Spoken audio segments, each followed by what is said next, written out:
तो आज बात करते हैं एक यूजर और एआई के बीच हुई एक बड़ी ही मजेदार और थोड़ी सी फ्रस्ट्रेटिंग बातचीत की। ये कहानी है एक ऐसे एआई की जो बेचारा एक पीडीएफ तक नहीं बना पाया।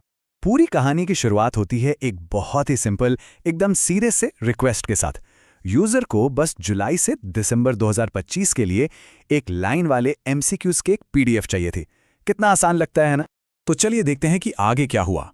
एआई ने इस चैलेंज को एक्सेप्ट किया। उसने फौरन रिक्वेस्ट को समझ लिया, कुछ छोटी मोटी बातें क्लियर की और बस काम पूरा करने के लिए एकदम तैयार हो गया। और फिर पूरे जोश और इमोजी के साथ एआई ने ऐलान किया, तैयार हो गया। पहली फाइल जनरेट हो चुकी थी। पहली नजर में लगा कि अरे वाह, काम तो हो गया। लेकिन एआई का जो कॉन्फिडेंस था ना, वो उसकी काबिलियत से कहीं ज्यादा निकला। और बस यहीं से शुरू हुआ बार बार फेल होने का एक बड़ा ही निराशाजनक सिलसिला।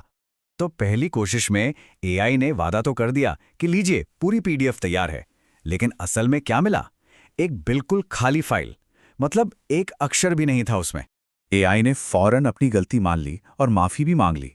उसने बहाना बनाया कि एक रेंडरिंग एरर हो गया था और वादा किया कि अगली बार सब एकदम ठीक होगा। दूसरी कोशिश हुई, लेकिन नतीजा कुछ ज्यादा बदला नहीं। इस बार पीडीएफ में टेक्स्ट तो नहीं था, पर उसकी जगह पर सिर्फ डॉट्स यानी बिंदुएं थीं। प्रॉब्लम अभी भी वहीं की वहीं थी। कई बार फेल होने के बाद इस बातचीत में एक बहुत बड़ा मोड़ आया। एआई ने आखिरकार ये मान ही लिया कि असली प्रॉब्लम है क्या। एआई ने बताया कि दिक्कत फॉन्ट रेंडरिंग की है। मतलब वो जो डिजिटल टेक्स्ट को दिखने वाले अक्षरों में बदलने का प्रोसेस होता है ना, उसी में गड़बड़ थी। तो अब ये कोई छोटी मोटी गलती नहीं रह गई थी, ये तो सिस्टम की एक बड़ी खराबी निकली। और बस यहीं पर वो मोमेंट आया जब एआई ने हार मान ली। उसने साफ साफ कह दिया, सुनिए, इस सिस्टम से हिंदी एमसीक्यू वाली पीडीएफ बनाना भरोसे का काम नहीं है। मतलब एआई ने खुद ही अपने सिस्टम की कमी मान ली। जब एआई को ये समझ आ गया कि वो पीडीएफ तो नहीं बना सकता, तो उसने होशियारी दिखाई, अपनी स्ट्रैटेजी बदली और कुछ नए रास्ते सुझाए। तो एआई ने 3 ऑप्शन दिए। पहला कि वो चैट में ही एक सैंपल दिखा दे, दूसरा एक वर्ड फाइल बना दे, या फिर तीसरा सारा का सारा कंटेंट सीधे टेक्स्ट के रूप में ही दे दे। यूजर ने भी समझदारी दिखाते हुए सबसे सेफ रास्ता चुना। उन्होंने कहा कि कोई और फाइल बनाने से पहले तुम बस चैट में एक सैंपल दिखाओ, ताकि ये तो पक्का हो जाए कि कंटेंट सही बन भी रहा है या नहीं। और जानते क्या हुआ? ये तरीका एकदम काम कर गया। चैट के अंदर एआई ने बिल्कुल वैसा ही सैंपल दिखाया जैसा चाहिए था। इससे एक बात तो शीशे की तरह साफ हो गई कि प्रॉब्लम कंटेंट में नहीं, बल्कि फाइल बनाने वाले सिस्टम में थी।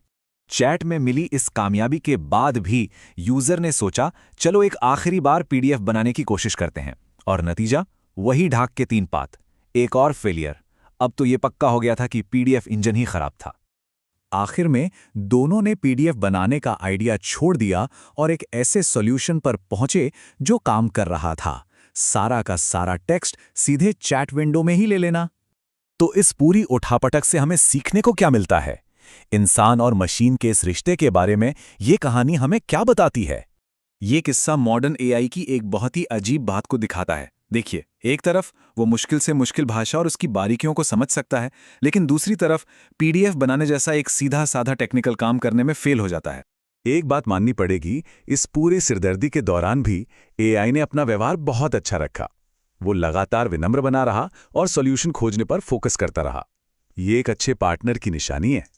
तो देखिए, असली सबक क्या है? असली कला एआई को अकेले काम करने देने में नहीं है, बल्कि उसके साथ पार्टनरशिप करने में है। कामयाबी तभी मिलती है जब एक इंसान एक मशीन को उसकी अपनी कमियों से आगे बढ़ने में मदद करता है। और ये सब हमें एक आखिरी सवाल पर लाकर छोड़ देता है। जैसे जैसे एआई हमारी जिंदगी का हिस्सा बनते जा रहे हैं, तो असल में ज्यादा बदल कौन रहा है, हम या फिर ये मशीन?